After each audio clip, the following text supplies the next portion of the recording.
Hello friends, आप सभी का हम स्वागत करते हैं। दोस्तों, एक्सरसाइज 1.1 कंप्लीट होने के बाद अब हम बात करेंगे एक्सरसाइज 1.2 की। एक्सरसाइज 1.2 में क्या है, अब यहाँ पे मैं सारे क्वेश्चन इसी वीडियो में चाहूँगा कि डिस्कस हो जाए। तो चलिए आप लोग थोड़ा सा एक बार सवाल को पढ़िए। बहुत ही आसान सी बातें हैं, आप लोगों ने पढ़ भी रखा होगा, तो चीज़ों को एक बार पढ़िए अच्छे से, फिर हम इसको हल करते हैं, ठीक है ना।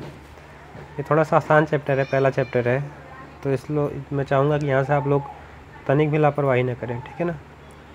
तो यहाँ पे देखो, पहला क्या है बच्चों, 140। अब देखो सवाल क्या कह रहा है।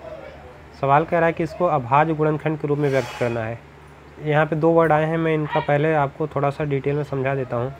अभाज्य गुणनखंड क्या होता है, ठीक है ना। तो यहाँ पे मैं आपको दो बातें बताऊँगा बच्चों।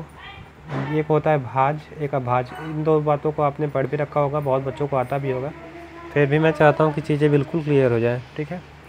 तो भाज्य का मतलब क्या होता है और अभाज्य का मतलब क्या है, ये आपको याद रखना पड़ेगा, क्योंकि पूरे चैप्टर में हम भाज्य अभाज्य इन दोनों वर्ड्स से हमारा काफ़ी बार मुलाकात होगा। तो अगर इसको हमको पता होगा तो चीज़ें हैंडल करने में आसानी होंगी, हम अच्छे से क्वेश्चंस के साथ डील कर पाएंगे। तो भाज्य का मतलब होता है बच्चों वे संख्याएं जो स्वयं के अलावा किसी और से भी कट जाएँ। कहने का मतलब क्या है कि जैसे मैं कोई नंबर लेता हूँ 12, तो 12 बच्चों स्वयं के अलावा किसी और से कटेगी। 12 से कटेगी, ये बात तो तय है। कोई भी नंबर स्वयं से हमेशा कटता है, उसमें हमको दिमाग ही नहीं लगाना है। अब ये बताओ, 12 2 से भी कट जाएगा, 3 से भी कट जाएगा और 6 से भी कट जाएगा। तो 12 को काटने के लिए ढेर सारी संख्याएं हैं ना। और बच्चों अभाज्य संख्याएं क्या होती हैं, वे संख्याएं जो केवल और केवल स्वयं से कटें। अब जैसे मैं कहता हूँ बच्चों 13, क्या 13 स्वयं के अलावा किसी और नंबर से कटेगा? तो आप बोलोगे नहीं कटेगा। अच्छा, इसी बात को मैं एक तरीके से और कहूँ कि भाज्य संख्याएं वे संख्याएं होती हैं जिनका एक से अधिक गुणनखंड हो। अब मैं अगर 12 का फैक्टर करूँगा तो बच्चों क्या होगा, यहाँ पे 2 6 2 3 3 1। अब ये सब तो आना चाहिए ना, अच्छा छोटी छोटी बातें हैं, क्योंकि यहाँ पे 12 के 3 फैक्टर हैं, तो इसलिए क्या है बच्चों भाज्य। इसी प्रकार अगर अभाज्य को कहना चाहूँ तो अभाज्य संख्याएं वे संख्याएं होती हैं जिनके केवल और केवल एक गुणनखंड हो। अब 13 तो किसी से नहीं कटेगा, 13 से कटेगा, तो इसका एकमात्र गुणनखंड क्या है बच्चों, 13। अब ये मत बोलना कि सर जी एक भी है, एक किसी भी नंबर का गुणनखंड होता है, तो एक में उतना ज़्यादा दिमाग नहीं लगाना है, ठीक है ना। तो चलिए देखते हैं, इसको थोड़ा सा इरेज करता हूँ। चलो अब आते हैं, अब समझ गए ना आप लोग अभाज्य क्या होता है, भाज्य क्या होता है। अब एक चीज़ ध्यान देना, और मैं थोड़ी सी बात बताता हूँ। कोई भी भाज्य संख्या हो, जैसे मैं लिख देता हूँ यहाँ पे 24, क्या लिखता हूँ बच्चों 24। कोई भी भाज्य संख्या हो वह अभाज्य संख्याओं के गुणनखंड से मिलकर, गुणनफल से मिलकर बनी होती है। जैसे 24 को मैं 2 से काटूंगा 12, 2 से काटूँ 6, फिर 2 से काटूंगा 3, और यहाँ पे 3 से 1। ये भी देखो, ये भी अभाज्य, ये भी अभाज्य, ये भी अभाज्य, ये भी अभाज्य। कई अभाज्य संख्याओं का आपस मल्टीप्लाई हुआ तो क्या है, भाज्य। अब मेरे शब्दों पे आप लोग थोड़ा सा ध्यान दीजिएगा। मैं ये कह रहा हूँ कि कोई भी नंबर हो, कोई भी नंबर अगर वो भाज्य संख्या है तो वो अभाज्य संख्याओं के गुणनफल के रूप में व्यक्त किया जा सकता है। बात समझ गए। ये रही बेसिक बातें, बताना ज़रूरी था। चाहता तो मैं सीधे सवाल को भी बता सकता था, लेकिन फिर आधे बच्चों को समझ में आता और आधे को ना आता, तो मैं चाहता हूँ कि एकदम क्रिस्टल क्लियर हो, ठीक है ना। चलो अब यहाँ पे देखो,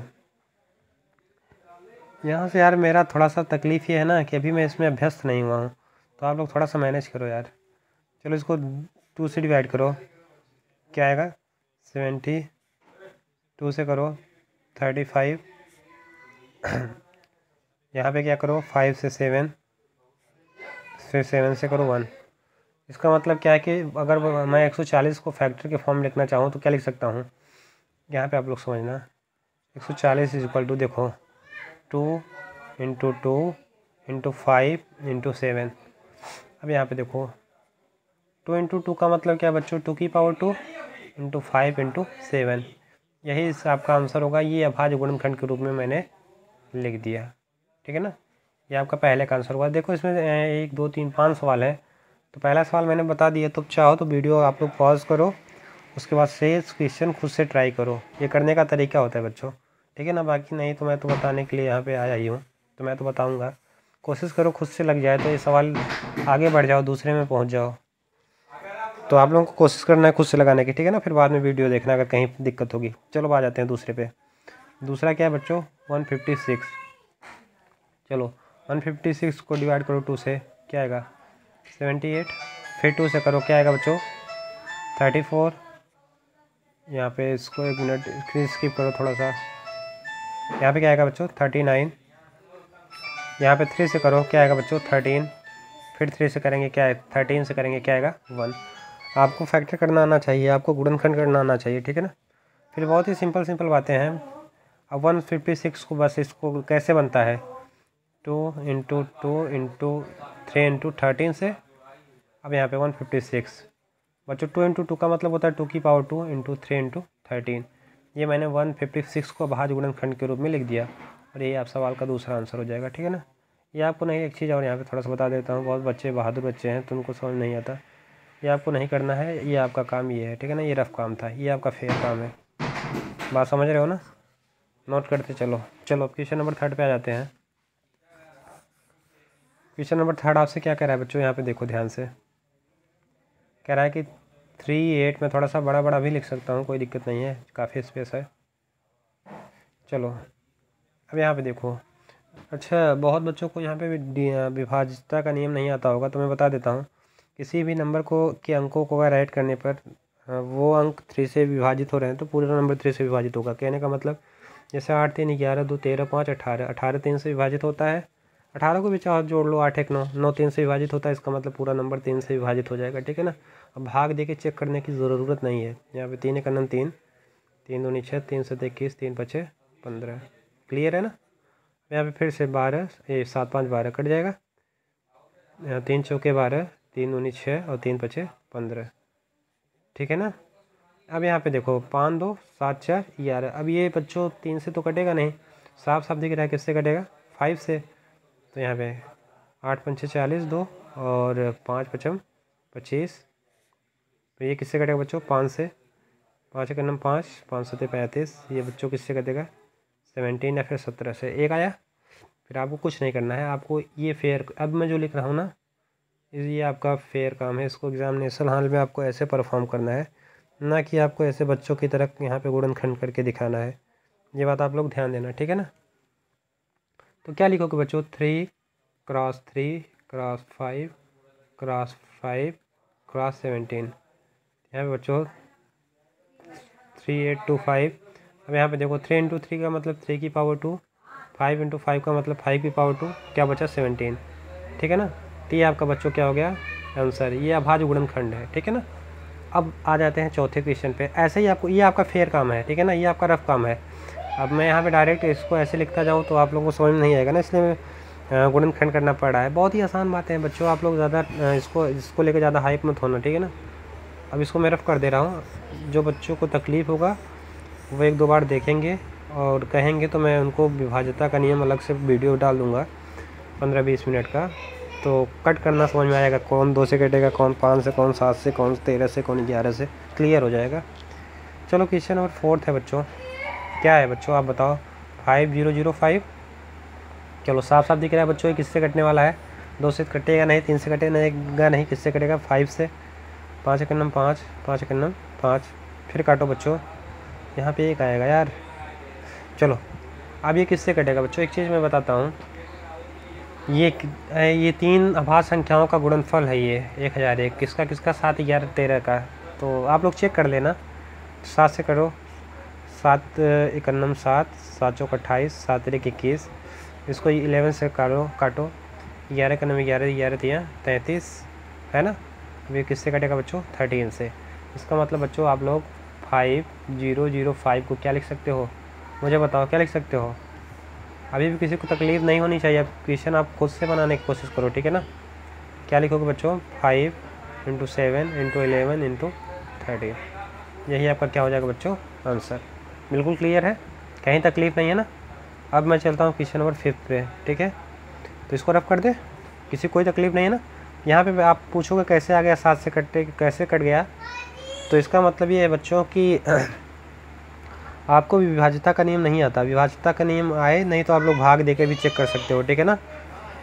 तो चलो क्वेश्चन नंबर 5 पे चलते हैं। क्वेश्चन नंबर 5 आपसे क्या कह रहा है इसको समझने का प्रयास करते हैं। फिर वही काम करना है, क्या है बच्चों 74 37। चलो कट करो। अच्छे बताओ बच्चों किससे कटेगा, 7 4 11 2 13, 13 और 9 22, तो 13 13 और 9 22, ये तो 2 से कटेगा नहीं, ठीक है ना। अब ये किससे कटेगा ये हमको चेक करना है, 7 से कटेगा, 7 1 जा 7 नहीं कटेगा बच्चों, 7 से भी नहीं कटेगा। तो अब यहाँ पे आपको दिमाग लगाना है कि बच्चों ये किससे कट सकता है, ठीक है ना। हमको ऐसी संख्या ढूंढना है जिससे ये पूरा पूरा कट जाए। तो आप लोग अगर चाहो तो वीडियो पॉज करो, खुद से एक बार थोड़ा सा दिमाग चलाने का प्रयास करो। इससे होगा क्या बच्चों कि आप लोगों का कम से कम दिमाग खुलेगा और चीज़ों को आप लोग करने का मतलब सही तरीका आपको समझ में आएगा। कि नहीं तो अब करोगे क्या कि इसको छाप लोगे, छाप तो लोगे ही, छापने में क्या दिक्कत है। फिर छाप लोगे ना तो बच्चों तो छोटे छोटे अगर कट करने वाला आएगा तो तब तो कर लोगे। अगर थोड़ा सा भी बड़ा हो गया तो फिर बच्चों आपको तकलीफ़ होने लगेगी। इसलिए मैं चाहता हूँ कि ये सवाल आप लोग पहले खुद से ट्राई करो, ठीक है ना। तो चलो आप लोग उम्मीद करता हूँ कर लिए होगे। अब मैं बताता हूँ कैसे होगा बच्चों। ये 3 भाज्य संख्या जो क्रम से आती हैं यहाँ पे 17, 19 और 23, ठीक है ना, इनका प्रोडक्ट है, ठीक है ना। तो आप लोग धीरे धीरे चेक करना। अब ऐसा नहीं कि डायरेक्ट 17 मैं बता रहा हूँ तो इसको रट लेना 17 से। आप लोगों का काम ये है कि आप लोग चेक करना 2 से, 3 से, 5 से, 7 से, 11 से, 13 से, हमेशा भाज्य संख्याओं से ही चेक करना है। ऐसा नहीं कि अब बैठ जाओ 2 से चेक किया फिर चले जाएँ 6 से चेक करने, ठीक है ना, ऐसा नहीं करना है। तो इसको 17 से काटो, यहाँ पे 17 चौके 68, 6 कितना हुआ 62, 17 1 51, 11 119, 17 7 119, ठीक है ना। अब 19 से काटो इसको, 19 दूना 38, 19 तिरिक 57, और यहाँ पे क्या आएगा बच्चों 23 काटो कि क्या आएगा 1, ठीक है ना। मैं फिर से बोल रहा हूँ ये सवाल करने के पहले आप लोग वीडियो पॉज करके थोड़ा सा खुद से ट्राई करना, थोड़ा सा दिमाग चलाना। गलत होगा ना तो दिमाग खुलेगा। 7 4 2 9, इसको तो बच्चों क्या लिख सकते हैं 17 × 19 × 23, और यही सवाल का क्या होगा बच्चों आंसर। क्लियर है। तो ये रहा, बहुत ही आसान सी बातें रही बच्चों। क्वेश्चन नंबर पहले में इतना ही था। अब हम चलते हैं क्वेश्चन नंबर सेकंड पे, ठीक है ना। तो क्वेश्चन नंबर सेकंड कहाँ मिलेगा, ये मिला है क्वेश्चन नंबर सेकंड। चलो यहाँ पे क्या कह रहा है बच्चों, कह रहा है कि पूर्णांकों के निम्नलिखित युग्मों के एलसीएम व एचसीएफ ज्ञात कीजिए तथा इसकी जांच कीजिए कि ये दो संख्याओं के गुणनफल एलसीएम इंटू एचसीएफ है या फिर नहीं। तो सबसे पहले क्या करना है बच्चों, 2 युग्म दिए गए हैं, इन दोनों युग्मों का हमको निकालना क्या है बच्चों, एक बार एलसीएम निकालना है, एक बार एचसीएफ। तो एलसीएम और एचसीएफ को निकालने के लिए सबसे पहले आपको फैक्टर आना चाहिए। तो चलो करते हैं। एक संख्या क्या है बच्चों 26 और एक क्या है 91, इसको अलग अलग करते हैं फैक्टर। चलो 26 का फैक्टर करो, 2 से काटो कितना आएगा बच्चों 13, यहाँ पे इसको 13 से काटो क्या आएगा 1। अब इधर आ जाओ, अब हमको पता है कि किससे कटेगा 7 से, ये किससे कटेगा बच्चों 1 से, ठीक है ना। तो ये हो गया। अब यहाँ पे अब हमको निकालना है एलसीएम और एक बार निकालना है एचसीएफ। मैं दोनों का मतलब समझा देता हूँ। पहले एचसीएफ निकालते हैं, एचसीएफ कैसे निकालते हैं समझ लो। अब देखो यहाँ पे बच्चों 26 है, 26 को मैं किस फॉर्म में लिख पा रहा हूँ 2 × 13 के फॉर्म में। यहाँ पे क्या है बच्चों 91, इसको मैं किस फॉर्म में लिख पा रहा हूँ 7 × 13 के फॉर्म में। अब एचसीएफ का मतलब होता है वह बड़ी से बड़ी संख्या जो दोनों को विभाजित कर दे। अच्छा 26 और 91 को विभाजित करने वाली बड़ी से बड़ी संख्या क्या है 13। या इसी बात को एक तरीके से और बोले कि ये वह संख्या जो दोनों में कॉमन हो। दोनों में कॉमन क्या है बच्चों 13, तो इसका मतलब क्या हो जाएगा एचसीएफ इस संख्या का क्या हो जाएगा 13। अब बात करते हैं बच्चों किसके एलसीएम के, ठीक है ना। एलसीएम की बात करते हैं। तो एलसीएम का मतलब क्या होता है, सबसे पहले जो कॉमन होगा आपको उसको लिख लेना है। दोनों में कॉमन 13 लिख लिया। अब जो नंबर बच रहा है उनका भी उसको भी लिखना है, लिख दिया। इसका मतलब एलसीएम क्या होगा 13 × अरे यार इसको थोड़ा सा एक मिनट इसको थोड़ा सा हटा देते हैं। अरे यार एक हट क्यों नहीं रहा है। चलो इसका मतलब 13 × 2 × 7, इसका मल्टीप्लाई कर लो यार, मल्टीप्लाई करना आना चाहिए यार। 13 दूना 26 और 7 का मल्टीप्लाई कर लो, 7 दूनी 14, ठीक है ना। 13 3 में 169 और 13 182, ठीक है ना। अब यहाँ पे आपको करना क्या है, इसकी जांच करना है कि दो संख्याओं का गुणनफल, इसका मतलब क्या है कि दोनों संख्याओं का गुणनफल ये और ये। तो चलो यहाँ पे दो संख्याओं का गुणनफल करते हैं। लिखो संख्याओं का गुणनफल बराबर संख्याओं का गुणनफल, ठीक है ना। संख्याओं का गुणनफल क्या होगा बच्चों 26 × 91 क्या होगा 26 × 91 अब बच्चों यहाँ पे आपको एक बात और आपको कम से कम गुणा करना आना चाहिए, ठीक है ना। 26 और 91 का आपस मल्टीप्लाई करोगे तो क्या आएगा, चलो मैं यहाँ पे डायरेक्ट लिख देता हूँ, ठीक है ना। संख्याओं का गुणनफल, ये आपको नीचे पूरा लिखना है। अब ऐसा नहीं कि मैं तीर खींच दे रहा हूँ तो आप लोग को भी खींच देना है, ठीक है ना। यहाँ पे इसका मल्टीप्लाई करोगे तो क्या आएगा बच्चों, 2 3 6 6। आप लोग गुणा कर लेना, ये नहीं कि चलो मैं गुणा सिखाऊँ, ठीक है ना। अब क्या कह रहा है कि एलसीएम इंटू एचसीएफ। चलो अब एलसीएम इंटू एचसीएफ भी निकालते हैं। इसका मतलब एलसीएम में एचसीएफ का मल्टीप्लाई करते हैं, एचसीएफ। चलो एचसीएफ कितना है, 182। बच्चों को मल्टीप्लाई करोगे तो सेम यही वैल्यू यहाँ पे भी आएगी, ठीक है ना। गुणा करके आप लोग चेक कर लेना। अब यहाँ से क्या पता है, इसका मतलब क्या है कि किन्हीं भी दो संख्याओं का गुणनफल, ठीक है ना। इसका मतलब संख्याओं का गुणनफल मैं यहाँ पे लिख देता हूँ, संख्याओं का गुणनफल किसके बराबर होगा बच्चों, एचसीएफ इंटू एलसीएम के हमेशा बराबर होगा, ठीक है ना। एलसीएम, ये बात नोट कर लो। किन्हीं भी दो संख्याओं का गुणन, अगर दो संख्याएं लेंगे, अगर उनका एचसीएफ निकालेंगे, एलसीएम निकालेंगे, उनका आपस में मल्टीप्लाई करेंगे तो उन दोनों संख्याओं के गुणनफल के बराबर ही आएगा। उम्मीद करता हूँ चीज़ें आपको समझ में आ गई होंगी। मैंने क्या किया, पहले एचसीएफ निकाला, फिर एलसीएम निकाला, फिर क्या करा था कि हमको दिखाइए कि संख्याओं का गुणनफल एलसीएम इंटू एचसीएफ के बराबर होगा। तो मैंने संख्याओं का गुणनफल निकाला, कितना आया, 2366। फिर एलसीएम और एचसीएफ का आपस मल्टीप्लाई किया, क्या है बच्चों, 2366, दोनों बराबर आया। तो यही हमको दिखाना था, ठीक है। ये रहा आपका क्वेश्चन नंबर 2। अब इसमें क्वेश्चन नंबर 2 में 3 क्वेश्चन है। तो अब मैं ये चाहूँगा बच्चों कि आप लोग वीडियो को पॉज करो, दूसरा सवाल खुद से ट्राई करो, और तीसरा भी सवाल क्या करना है बच्चों, खुद से ट्राई करना है, ठीक है। मैं मिटा दूँ पहला वाला, चाहो तो अगर आप स्क्रीनशॉट लेना चाहो तो ले सकते हो, नहीं तो चलते हैं पहले दूसरे पे मिटा रहा हूँ, ठीक है ना।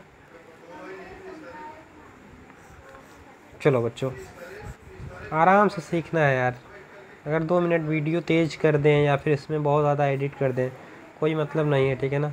जो सीरियस बच्चा है 2-4 मिनट टाइम निकाल सकता है। दिन भर क्या करते हो, इधर इधर ही में तो रहते हो बच्चों। चलो अब दूसरा क्वेश्चन है आपका, यहाँ पे आप एक है 510 और एक क्या है बच्चों, 92, ठीक है ना। वही काम यहाँ पे मैं फैक्टर कर लेता हूँ, बाकी सवाल लगाने वाला काम इधर कर लेंगे। ये आपका रफ काम है, ठीक है ना। चलो इसको काटो 2 से, कितना आएगा बच्चों, 2 5 5, ठीक है ना। फिर इसको किससे काटोगे, 5 5 10 2 12, 2 से कट जाएगा, 3 से कट जाएगा, 3 8 24, 3 5 15। फिर 5 से काटोगे तो क्या आएगा बच्चों, 17 5 85, और 17 करना 17। अब यहाँ पे 92 का फैक्टर करो। चलो किससे काटे, 2 से, क्या आएगा बच्चों, 4 6 46। फिर 2 से काटेंगे, क्या आएगा बच्चों, 23। फिर 23 किससे कटेगा बच्चों, 23 से क्या आएगा, 1। यहाँ पे आपको लिखना है 510। 510 को क्या लिख सकते हो, 2 × 3 × 5 × 17। अब यहाँ पे 92 को क्या लिख सकते हो बच्चों, ऐसे आपको करना है, ठीक है ना, 2 × 2 × 23। अब यहाँ पे हमको निकालना है एचसीएफ, क्या, एचसीएफ अभी मैंने बताया दोनों में जो कॉमन है, 1 2 इसमें भी है और 1 2 इसमें भी है। और क्या कुछ कॉमन है बच्चों, कुछ भी कॉमन नहीं हो तो इस सवाल का एचसीएफ क्या हो जाएगा, 2। एचसीएफ क्या हो जाएगा बच्चों, ये 2 है, ठीक है ना, 2।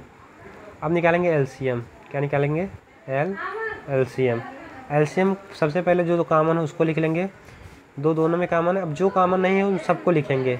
तो कॉमन देखो, ये एक तो कॉमन है, इसको पहले लिख लिया। अब जो कॉमन नहीं उन सबको, तो यहाँ पे 2 × 23 × 3 × 5 × 17, ये सबको आपको साथ में लिखना है, ठीक है ना। अब यहाँ पे बच्चों इसको लिखने के बाद अगर आपको इसका पूरा आपको मल्टीप्लाई करना है तो यहाँ से एलसीएम बराबर क्या आ जाएगा, अगर आप इसका मल्टीप्लाई करते हो तो एलसीएम बराबर आएगा 46920। आपको मल्टीप्लाई करना आना चाहिए यार। मैं यहाँ पे धीरे धीरे मल्टीप्लाई करूँ लिखूँ तो 15 मिनट इसमें ख़राब होगा, इसका कोई मतलब नहीं है। मल्टीप्लाई करना तो सबको आना चाहिए, ठीक है ना। 23460, इसको मैं थोड़ा सा रफ कर देता हूँ, थोड़ा सा गड़बड़ हो गया है। 23460, ठीक है ना। आप लोग कर लेना मल्टीप्लाई। अब यहाँ पे वही काम हमको दिखाना है कि एलसीएम इंटू एचसीएफ बराबर लसा गुणे मस है। देखो सॉरी एलसीएम इंटू एचसीएफ बराबर पहली संख्या गुणे दूसरी संख्या। पहली संख्या ऐसे मैं लिख देता हूँ, गुणे दूसरी संख्या is equal to LCM into HCF यही हमको बराबर दिखाना है। तो पहली संख्या क्या है बच्चों 510, यहाँ पे मैं लिख देता हूँ 510, इसको मैं रख पढ़ता हूँ। पहली संख्या क्या है 510, दूसरी संख्या क्या है 92, एलसीएम क्या आया 23460, एचसीएफ क्या आया 2। अब इसका मल्टीप्लाई करोगे, यहाँ पे दिख रहा है ना, अब इसका मल्टीप्लाई करोगे तब आएगा बच्चों, चलो मैं यहाँ पे लिख देता हूँ, नहीं तो यहीं लिख देते हैं 46920 इधर भी मल्टीप्लाई करोगे तो बच्चों आएगा 46920। देखो दोनों बराबर आ रहा है ना, तो इसका मतलब क्या है कि यहाँ से आप लोग एक चीज़ याद भी कर सकते हो, एक यहाँ पे कह सकते हैं कि एक प्रमाण भी आ रहा है, कभी भी पहली संख्या इंटू दूसरी संख्या इज इक्वल टू क्या होगा एलसीएम इंटू एचसीएफ के। इसको आपको याद ध्यान देना है, ठीक है ना, इसको भूलना नहीं है, इसको आगे यूज करेंगे। पहली संख्या गुणे दूसरी संख्या बराबर एलसीएम इंटू एचसीएफ। ये आपका फेयर काम है, यहाँ से यहाँ तक करना है, आपका रफ काम था, ठीक है। अब चलिए चलते हैं क्वेश्चन नंबर दूसरे के तीसरे में। चीज़ों को समझ पा रहे हो ना आप लोग? चलो बच्चों चलते हैं, इसको मैं रफ़ करने का प्रयास करता हूँ। चलो इसको रफ़ कर देता हूँ, स्क्रीनशॉट लेना चाहो तो ले सकते हो। ये आपको फेयर एग्जामिनेशन हॉल में ये परफॉर्म करना है, इधर वाला नहीं, ठीक है ना, क्योंकि आपसे फैक्टर करने को नहीं बोल रहा है, वो उम्मीद करता है कि आप लोग फैक्टर कर पा रहे हो। चलो अब क्वेश्चन नंबर 3 आपसे है, यहाँ पे 2 नंबर है, एक तो 356 है और एक क्या है बच्चों 54। इन दोनों नंबर को पहले अलग अलग फैक्टर निकालते हैं, फिर आगे का काम करते हैं। चलो 356 को अगर 2 से डिवाइड करो तो यहाँ पे 1 7 8, फिर 2 से करो तो यहाँ पे 8 और 9, ठीक है ना, यही आएगा ना, 2 8 16, यहाँ पे 2 9 18, ठीक है ना। यहाँ पे 356 है, या फिर आप लोग देखो बच्चों 336 है, बुक में थोड़ा सा देख लेना क्योंकि मैंने पढ़ा रखा है, तो मुझे ऐसा लगता है कि यहाँ पे 366 है ना, 336 है, इसको आप लोग बना लो, ठीक है ना, यहाँ पे 336 होगा।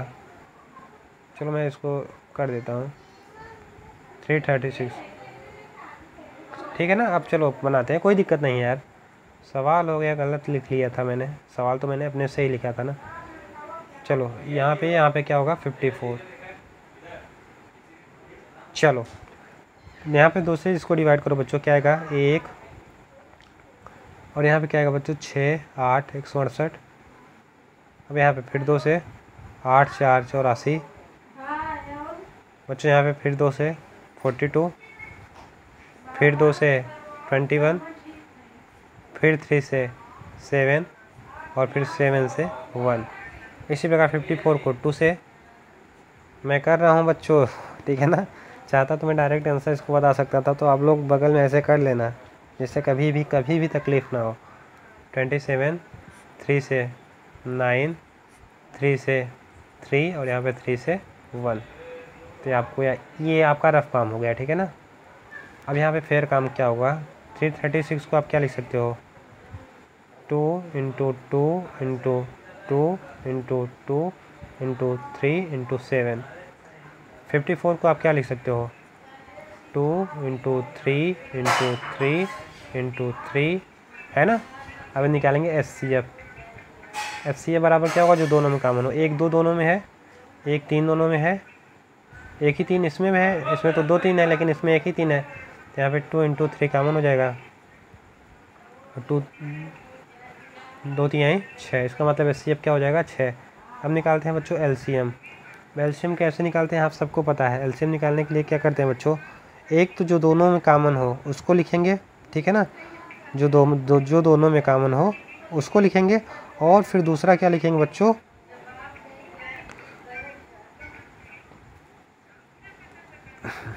चलो यहाँ पे दोनों में कॉमन क्या है 6। अब कॉमन क्या नहीं है देखो, एक तो ये, अब यहाँ पे समझना आप लोग, एक तो मैंने ये दोनों में कॉमन किया, एक तो मैंने समझ लो इसको कॉमन किया, अब जो बचा उस सबको आपको लिख देना है। यहाँ पे 2 की पावर 3 इंटू 7, देखो 2 की पावर 3 बचा तो इसको लिख दिया, 2 की पावर 3 इंटू 7 बचा, ये लिख दिया। अब यहाँ पे नीचे देखो 3 की पावर 2 बचा, इसको भी लिख दिया, ठीक है ना। अब इन सब का बच्चों का क्या करना है आपको, मल्टीप्लाई। तो यहाँ पे 3 तरीक का 9, 8 72 7 7 7 49, इसका मतलब 72 में किसका मल्टीप्लाई करना है, 49 का, ठीक है ना। अगर आप लोग बच्चों 72 में 49 का मल्टीप्लाई करोगे तो आएगा 3024, ठीक है। इसको मैं रफ कर देता हूँ। तो ये आपका आ गया बच्चों एलसीएम। अब सेम वही काम करना है कि पहली संख्या गुणे दूसरी संख्या बराबर क्या होता है, एलसीएम इंटू एचसीएफ। पहली संख्या क्या है बच्चों, कहाँ गया, 336। दूसरी संख्या क्या है, 54। ऐसे आराम से करना है, बिल्कुल टेंशन नहीं लेना है। एलसीएम क्या है 6, एचसीएफ क्या है 3024, ठीक है ना। तो अब आप लोग समझ गए होगे ना, इसका मल्टीप्लाई कर देंगे। तो इसको मैं लिख दे रहा हूँ 18। इसका निष्कर्ष, क्योंकि अब ये तो मैं इस लेवल पे आपसे ये उम्मीद कर सकता हूँ कि आप लोग को मल्टीप्लाई करना आता होगा, ठीक है ना। तो 18144 इधर मल्टीप्लाई करने पे आएगा, 18144 इधर भी। देखो दोनों तरफ बराबर आ रहा है ना, यही हमको प्रूव करना था, यही हमको दिखाना था कि अगर एलसीएम निकालें और एचसीएफ निकालें, उनका आपस में मल्टीप्लाई करें, और दोनों संख्याएं उनका आपस में मल्टीप्लाई करें, दोनों संख्याएं क्या आनी चाहिए, बराबर। मैंने ये दिखा दिया, ठीक है ना। फिर से मैं एक बोल रहा हूँ बच्चों, ये काम आपको फेयर कॉपी में नहीं करना, ये वाला, इसको मैं रफ कर देता हूँ, ये आपका फेयर काम है, ठीक है ना। ये आपको परफॉर्म करना है एग्जामिनेशन हॉल में, ये आपका फेयर काम है, और यही आपसे एग्जामिनर यही आपसे पूछना चाह रहा है, यही आपसे जानना चाह रहा है। तो ये रहा बच्चों क्वेश्चन नंबर 2। अब हम चलते हैं क्वेश्चन नंबर 3 पे। अच्छा, आप लोगों को मेरी बात समझ में तो आ रही है ना बच्चों, आराम से समझते चलो, ज़्यादा इसको ये यार पढ़ाई है यार, तुम लोग आराम से जियो लाइफ, ठीक है ना, मज़े लेके पढ़ो, इतना ज़्यादा सीरियस होने की ज़रूरत नहीं है। तो चलते हैं क्वेश्चन नंबर 3 पे। चलो यहाँ पे प्रीवियस पे जाए ना, हाँ प्रीवियस पे जाए। ये देखो आ गया क्वेश्चन नंबर 3 आपके सामने। कह रहा है कि अभाज्य गुणनखंड विधि द्वारा निम्नलिखित पूर्णांकों के एलसीएम व एचसीएफ ज्ञात कीजिए। वही काम किया वहाँ पे, वही काम यहाँ पे करेंगे। वहाँ पे 2 नंबर थे, यहाँ पे 3 नंबर है। अभाज्य गुणनखंड क्या होता है मैं समझाता हूँ। यहाँ पे 3 नंबर है, एक 12 है, एक 15 है, और एक क्या है 21, ठीक ना। सबसे पहले ये आपका रफ वाला काम इधर कर दे रहा हूँ मैं, और ये इधर जो करूँगा वो फेयर काम होगा, ठीक है ना। चाहो तो आप रफ इधर कर सकते हो, फेयर मैक्सिमम रफ इधर करते हैं बच्चे, लेकिन अपना अपना करने का तरीका है, ठीक है। चलो 12 को क्या लिख सकते हैं, 2 6 या 12, 2 3 या 6, और 3 1 जा 3। अब यहाँ पे 15 को क्या लिख सकते हैं, 3 बचे 15, और यहाँ पे 5 का नाम 5, ठीक है बच्चों। इसी प्रकार 21 को क्या लिख सकते हैं, 3 7 21, और 7 का नाम 7। अब यहाँ पे सेम वही काम आपको लिखना है 12 का फैक्टर करने के 2 दूनी 4 तिहाई। अच्छा आप लोग चाहो तो 12 का फैक्टर ऐसे ही कर दो यार, करो ही मत, ठीक है ना, इतना तो आता होगा। 15 का मतलब क्या है 3 इंटू 5 से। अब यहाँ पे 21 का मतलब किससे है बच्चों, 3 इंटू 7 से, 3 इंटू किससे है 7 से। तो निकालेंगे एचसीएफ का मतलब highest common factor. Highest common factor का मतलब जो तीनों में कॉमन हो। देखो यहाँ पे 2 है, दूसरे में कहीं 2 है, तो इस 2 की कहानी ख़त्म हो गई दोनों की। इसमें 3 है, इसमें 3 है, इसमें भी 3 है, तो तीनों में 3 कॉमन है ना, इसका मतलब एचसीएफ बराबर क्या हो जाएगा बच्चों 3, ठीक है ना। अब ये देखो, अब निकालेंगे क्या बच्चों एलसीएम। गड़बड़ हो गया क्या, चलो अब यहाँ पे निकालेंगे एलसीएम। एलसीएम का मतलब जो दोनों में कॉमन है उसको लिख लो, क्या कॉमन है बच्चों 3। देखो मैं समझा रहा हूँ, केवल समझाने के लिए इसको ऐसे बना रहा हूँ, ठीक है ना। देखो ये तो तीनों में कॉमन है, इसको मैंने निकाल लिया। पहले जो कॉमन होगा उसको लिख लेंगे, अब जो बचा उन सबको लिख लेंगे। क्या बचा यहाँ पे 2 बचा, एक 5 बचा, 1 7 बचा। अब इसका क्या करना है बच्चों आपको मल्टीप्लाई, ठीक है ना। तो मल्टीप्लाई करना तो आप सबको आता होगा, चलो कर लेते हैं। 2 तिहाई 6, 6 दूनी 12, 12 पंचे 60, और 7 अच्छा 7 42। इसका मतलब क्या आएगा 420। एलसीएम क्या है बच्चों 420, एचसीएफ क्या आएगा बच्चों आपका 3। तो एकदम क्लियर है ना मेरी बात, किसी प्रकार की कोई तकलीफ नहीं है ना बच्चों। तो ये रहा क्वेश्चन नंबर फर्स्ट। फिर से मैं बोलता हूँ ये आपका रफ काम है, ये आपका क्या है बच्चों फेयर काम, ठीक है ना। तो अब चलते हैं क्वेश्चन नंबर 3 के सेकेंड पे। इसको मैं रफ कर दूँ बच्चों, किसी प्रकार कोई तकलीफ़ होगा तो आप में से दिल खोल के शेयर कर सकते हो, कोई तकलीफ़ नहीं है, ठीक है ना। मैं इसको रफ़ करता हूँ। चलो यार, अब यहाँ पे अब आप लोग को करना क्या है कि दूसरा सवाल यहाँ पे लिखना है, लेना है। दूसरे में कौन कौन सा नंबर है? एक 17 है, एक 23 है, और एक क्या है बच्चों? 29, ठीक है ना।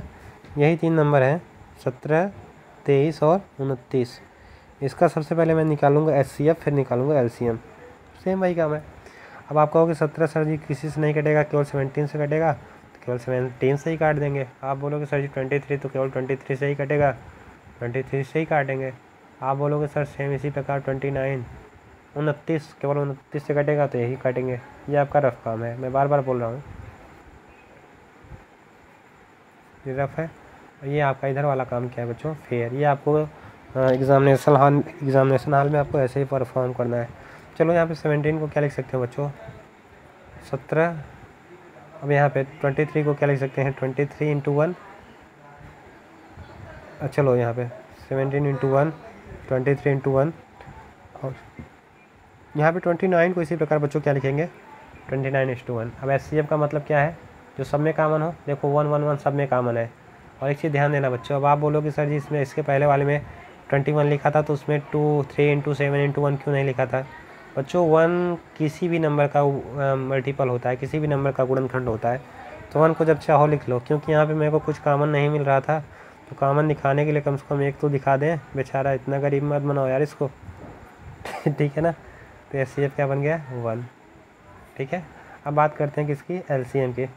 चलो यार बच्चों, LCM का मतलब जो तीनों में कुछ कॉमन है, तो तीनों में एक, और जो बचा उन सबको लिखेंगे। 17, 23 और 29, इन सब का मल्टीप्लाई कर, तो यही LCM है आपका। तो बच्चों मैं मल्टीप्लाई करके इसको डायरेक्ट आंसर लिख देता हूँ। तो इसका मल्टीप्लाई करोगे तो 1 1 3 3, अरे यार ये 3 3 है, यहाँ पे यही तकलीफ़ हो रही है यार। चलो 1 1 3 3 9 कर लेना मल्टीप्लाई, ठीक है ना। ये आपका HCF हो गया, और ये आपका LCM। बिल्कुल क्लियर है मेरी बात? किसी बच्चों को कहीं भी तकलीफ़ हो, थोड़ा सा भी कोई तकलीफ़, कोई भी दुख, कोई परेशानी, कुछ भी हो इस प्रकार की बातें, तो आप मेरे को बताओ, कहाँ समझ में नहीं आ रहा है? बहुत आसान आसान बातें हैं यार, समझते चलो, ठीक है। चलो क्वेश्चन नंबर 3 पे चलते हैं बाबा। रफ करो यार इसको, मौज लेके पढ़ना सीखो यार बच्चों। 8 9 25, यहाँ पे 8, यहाँ पे 9, और यहाँ पे क्या है बच्चों? 25, ठीक है ना। ये देखो 8 को अगर मैं लिखना चाहूँ, क्या लिख सकता हूँ बच्चों? 2 4 जा 8, यहाँ पे 2 दूनी 4, यहाँ पे 2 1 2। 9 को लिखना चाहूँ तो क्या लिख सकता हूँ? 3 3 के 9, 3 1 3। 25 को लिखना चाहूँ तो क्या लिख सकता हूँ? 5, ठीक है। तो यहाँ पे लिखो 8 2 इंटू 2 इंटू 2 9, 3 इंटू 3 25, 5 इंटू 5। चलो HCF का मतलब जो सब में कॉमन हो। यहाँ पे देखो 2 2 2 इसमें है, कहीं इसमें 2 नहीं है। अब इसमें 3 है ना, इसमें 3 है ना, इसमें 3 है। अच्छा एक चीज़ ध्यान देना, तीनों में होना चाहिए। अब जहाँ पे कुछ नहीं है, तो मुझे पता है कि अगर मैं एक का मल्टीप्लाई कर दूँ सब में, तो क्या इसके मान में कोई प्रभाव पड़ेगा? नहीं। लेकिन हमको कॉमन तो मिल जाएगा एक, तो इसका मतलब HCF क्या हो जाएगा? 1। अब मैं बात करता हूँ बच्चों किसकी? LCM की। LCM का मतलब जो तीनों में, जब जो दोनों में कॉमन हो, पहले उसको, कहीं भी कुछ भी कॉमन नहीं है तो इसको पूरा पूरा हम लिख लेते हैं। तो यहाँ पे क्या हो जाएगा बच्चों? 2 की पावर 3, 3 की पावर 2, 5 की पावर 2, ठीक है ना। अब मैं समझा देता हूँ। देखो एक चीज़ बच्चों मैं थोड़ा सा बता देता हूँ, 1 मिनट लगेगा। 1 2 और 5 मिलके क्या बनाता है बच्चों? 1 0। तो यहाँ पे देखो 2 5 है, 2 2 भी है, तो 2 5 और 2 मिलके क्या बनाएगा? 2 0। अब यहाँ पे 1 2 बचा है ना, 2 9 18, 2 9 18, और 2 5 और 2 मिलके 2 0 बनाएंगे तो क्या हो जाएगा? 1800। समझ पाए तो ठीक है, नहीं तो यार गुणा कर लेना, ठीक है ना। चलो बच्चों ये हुआ क्वेश्चन नंबर आपका 3 का 3। हाँ अब चलते हैं क्वेश्चन नंबर में किस पे? 4 पे। चलो यहाँ पे मेरे साथ यही तकलीफ़ होती है, कल भी मैं पढ़ा रहा था तो बैटरी लो बता दिया। चलो कोई बात नहीं, हम लोग आते हैं टॉपिक पे अपने। देखा यहाँ पे HCF दिया गया है 2 संख्याओं का। देखो 2 संख्याएं हैं, 306 और एक क्या है बच्चों 657। इसका HCF दिया गया है कितना, HCF कितना दिया गया है बच्चों 9। अब देखो सेम यही नंबर है 600 306, समझना सवाल की भाषा 657। और इसका आपसे क्या पूछ रहा है LCM। चलो LCM ये आपसे पूछ रहा है। अभी मैंने क्वेश्चन नंबर 2 में 3 सवाल कराया, क्या बताया बच्चों, मैं बार बार चिल्ला के बताया कि LCM इंटू HCF बराबर क्या होगा बच्चों, पहली संख्या गुणे दूसरी संख्या, बताया ना। अब यहाँ पे देखो HCF तो हमको दिया गया है, LCM निकालना है तो LCM को LCM रहने दो, HCF के स्थान पर 9। अब देखो यहाँ पे पहली संख्या ये हो जाएगी, दूसरी संख्या ये हो जाएगी। पहली संख्या क्या है 306, क्या है बच्चों 306 गुणे 657, ठीक है ना। चलो अब यहाँ पे LCM बराबर क्या हो जाएगा यार बच्चों, यहाँ पे तकलीफ़ हो रही है इसमें क्यों, यहाँ पे 657 है ना। अब यहाँ पे LCM बराबर क्या हो जाएगा, यहाँ पे यार गुणा का चिन्ह होगा बच्चों, क्या हो रहा है यार। चलो यार LCM इंटू HCF बराबर पहली संख्या गुणे दूसरी संख्या। चलो अब यहाँ पे LCM बराबर क्या होगा बच्चों 306 गुणे 657 बटे में क्या हो जाएगा 9। काट दो यार, इसको काटना आता है, चलो यहाँ पे काटो, 7 5 12 6 18 कट जाएगा। और यहाँ पे 6 9 54, 9 6 54, कितना बचा 3, 9 3 27। तो LCM बराबर क्या है बच्चों, मैं यहाँ पे लिख दूँ किसी को, अच्छा यहाँ पे लिख देता हूँ। LCM बराबर क्या आएगा बच्चों 306 गुणे 63। अब यहाँ पे बच्चों आपको करना क्या है कि मल्टीप्लाई करना है, तो मल्टीप्लाई करना आपको आना चाहिए, ठीक है ना। तो अगर आप बच्चों मल्टीप्लाई करोगे तो ये आ जाएगा 2 2 3 3 8, यहाँ 3 3 8, ये आपका आंसर हो गया। समझ में आ गया ना, वही कॉन्सेप्ट जो मैंने पहले दूसरे सवाल में ढेर सारा यूज किया, ढेर सारा बताया। आप लोग इसको रट लो, लिख लो कहीं बुक में, पहली संख्या मैं लिख दे रहा हूँ, आप लोग भी लिख लो, काम देगा। गुणे दूसरी संख्या, अगर पता है तो कोई बात नहीं, बराबर हमेशा होगा HCF, क्या क्या लिख रहा हूँ यार, LCF लिख रहा हूँ, HCF इंटू LCM के, नोट कर लो, ठीक है ना। फिर कापी में भी इसको नोट कर लेना, जिसको पता है कोई बात नहीं यार, नोट करने की ज़रूरत नहीं है। चलो क्वेश्चन नंबर चलें 5 पे, आप बोलोगे बिल्कुल चलिए सर, तो चलते हैं बच्चों, देखते हैं क्वेश्चन नंबर 5 क्या है। चलो कह रहा है कि जांच कीजिए कि किसी प्राकृतिक संख्या n के लिए 6 पावर n 0 पर समाप्त हो सकता है। अब यहाँ पे आपको थोड़ा सा समझना है, ये सवाल लगाना नहीं आपकी सोच पे है, तो थोड़ा सा मैं समझाता हूँ। अब यहाँ पे एक आया है 0, अंक 0। देखो बच्चों मैं फिर से बोलूँगा, मैंने पहले चैप्टर में बोला है, सवाल करने के 2 तरीके होते हैं। एक तो सवाल को आप रटना स्टार्ट कर दो, या तो एक तरीका ये होता है कि सवाल को आप सवाल के कॉन्सेप्ट को समझो, ठीक है ना। ये बच्चों इसको आप लोग प्रीफर करो, अगर ये समझ में आने लगेगा तो मैथ से आप खेलने लगोगे, मज़ा आने लगेगा। बहुत आसान सब्जेक्ट है यार, कि पता नहीं क्यों आप लोग बच्चों इसको इतना हाई बनाते हो, ठीक है ना। सबसे आसान है मैथ, सबसे आसान है। चलो अब ये हम समझते हैं कि इकाई अंक 0 पे कब समाप्त होगा। बच्चों ये बताओ 0 कैसे बनता है, जितने भी 0 देखे होगे आप, 10 में 0 देखते होगे, आप 20 में 0 देखते होगे, आप 100 में 0 देखते होगे, आप कहीं भी 0 देखते होगे, 0 में हमेशा आप पाओगे कहीं ना कहीं जितना 0 होगा उतना 2 होगा, जितना 0 होगा उतना 5 होगा, ठीक है ना। इसका मतलब क्या होगा कि यहाँ पे कम से कम 1 5 और 1 2 होना ज़रूरी है। इसका मतलब 0 किससे बनता है बच्चों, 2 और 5 से। अब 2 और 5 के अलावा किन्हीं भी संख्या का मल्टीप्लाई करो, कभी 0 बनेगा नहीं बनेगा। मैं कहता हूँ 2 में 9 का मल्टीप्लाई कर दो, कितना आएगा 18। मैं कहता हूँ 2 में किसी भी नंबर का मल्टीप्लाई करो, 6 का कर दो, कितना आएगा 12। बच्चों कभी भी इकाई अंक 0 नहीं आएगा। इसी प्रकार अगर 5 में किसी भी नंबर का मल्टीप्लाई करो, कभी भी 0 नहीं आएगा, सिवाय ऐसे संख्या का मल्टीप्लाई करने में जिसमें 2 रहे। अब 8 से कर रहे हैं तो 8 में 2 उपस्थित है, तो इसमें 0 आएगा, ठीक है ना। तो 0 बनाने के लिए क्या करना होगा बच्चों, एक 5 होना ज़रूरी है, एक 2 ज़रूरी है। अब देखो, अब यहाँ पे सवाल क्या कर रहा है उसको समझो, मेरी बात समझ गए उम्मीद करता हूँ आप लोग। कह रहा है 6 की पावर n, मान लो कोई संख्या 6 की पावर n, इसको अगर मैं लिखना चाहूँ तो क्या लिख सकता हूँ बच्चों, 2 × 3 की पावर n लिख सकता हूँ। ये 2 × 3 की पावर n, 6 की पावर n ही होगा। अब ये बताओ बच्चों, कुछ भी हो, क्या यहाँ पे कहीं 5 आ रहा है? नहीं। तो इसका मतलब क्या बच्चों, कभी भी यहाँ पे मैं n कुछ भी ले ले, कह रहा है कि यहाँ पे n एक प्राकृतिक संख्या है, तो n बराबर 1 ले लो, n बराबर 2 ले लो, 3 ले लो, डाट डाट कुछ भी लो यार। एक आध दो उदाहरण लेके समझ लेते हैं। जैसे 2 × 3 है, यहाँ पे मैं ले लेता हूँ n बराबर ले लेता हूँ 2, 3 दूनी 6 छंग 36, इकाई अंक क्या है 3। मैं कहता हूँ कि ले लेते हैं 5 ले लेते हैं, ठीक है ना। तब भी मल्टीप्लाई करोगे तो यहाँ पे 0 नहीं आएगा, लास्ट में 6 ही आएगा, ठीक है ना बच्चों। तो अगर हमको 0 चाहिए तो 2 के साथ एक 5 भी होना ज़रूरी है।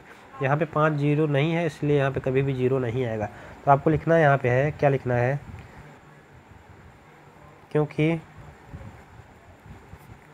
0 प्राप्त करने के लिए 2 एवं 5